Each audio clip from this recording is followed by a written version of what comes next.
Hi! ഞാനേ ഇന്നൊരു ഹാങ്ങിങ് ഉണ്ടാക്കാൻ പോവാണേ. ക്രോഷേ വെച്ചിട്ട് ഒരു സൺഫ്ലവർ തീമിലൊരു ഹാങ്ങിങ് സ്പൈറൽ ആയിട്ട് ഇങ്ങനെ തൂങ്ങിക്കിടക്കുന്ന പോലത്തെ ഒരു ഹാങ്ങിങ് ആണേ. അത് നമ്മള് കാറ്റടിക്കുമ്പോഴോ തട്ടുമ്പോഴോ ഒക്കെ നല്ല സ്പൈറൽ ആയിട്ട് ഇങ്ങനെ കറങ്ങുന്ന ടൈപ്പ് ഒരു ഹാങ്ങിങ് ആണേ.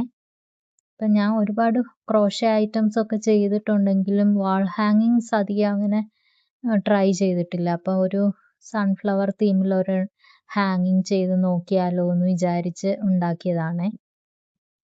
നല്ല ബ്രൈറ്റ് കളേഴ്സ് അല്ലേ? ഇപ്പോൾ കാണുമ്പോൾ തന്നെ ഒരു മൂഡ് ലിഫ്റ്റ് ആണേ അല്ലേ? അപ്പോൾ ഇതാ നമ്മുടെ സ്പൈറൽ റെഡി ആയിട്ടുണ്ട്. ഒരു സൺഫ്ലവർ ആപ്ലിക് ഉണ്ടാക്കി ഞാൻ ഒരു ഹാങ്ങിങ്ങും ഒരു ബീഡും ഇതെല്ലാം വെച്ചിട്ട് നമ്മളിത് കംപ്ലീറ്റ് ആക്കിയിട്ടുണ്ട്. എങ്ങനെയുണ്ടെന്ന് നോക്കിയാലോ? ഇത് കൈകൊണ്ട് ഇങ്ങനെ തട്ടിയാലും പിന്നെ കാറ്റടിച്ചാലും ഒക്കെ നല്ല സ്പൈറൽ ഷേപ്പിൽ ഇങ്ങനെ കറങ്ങുന്നതാണേ. നല്ല രസമല്ലേ കാണാൻ? ഇപ്പോഴത്തെ ഹാങ്ങിങ്സ് ഒക്കെ വേണമെന്നുള്ളവർ ഓർഡറും ചെയ്യാൻ മറക്കല്ലേ കേട്ടോ. അപ്പോൾ ശരി, ബൈ.